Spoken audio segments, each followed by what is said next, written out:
First, fast, accurate. With Jennifer Copeland and Rick Schutt. You're watching WSBT-22 News at 6.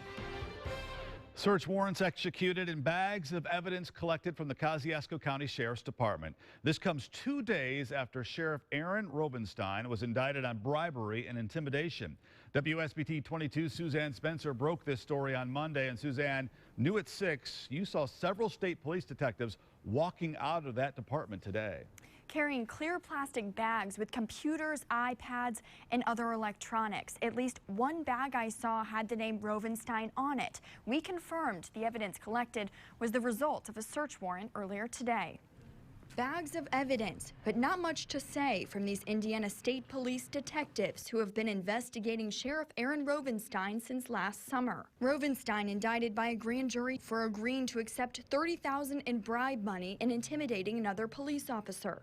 The investigation showing ties to this man, Kevin Bronson, seen in a YouTube video from 2013. I rose to national leadership in that gang, and I stayed part of leadership nationally and on the state level for over 20 years. Bronson has told police he's a top 7 member of the Aryan Brotherhood, was involved with crime. In 2009, the Warsaw Times-Union did a story on how Bronson was trying to change his ways. The paper talked to Rovenstine about Bronson. I met him in 1996, and I've spent some time with him on and off. I've gotten to know him as a unique individual, the sheriff said. He's strong-willed, but not as bullheaded and as stubborn as he was when I first met him. But now Bronson also finds himself indicted by the grand jury for threatening 2 pastors at Christ Covenant Church in Warsaw. Even before the indictment, he slipped back into trouble. He's awaiting sentencing for a 2014 case where Bronson allegedly forced a Warsaw man to drive him to South Bend to pick up drugs.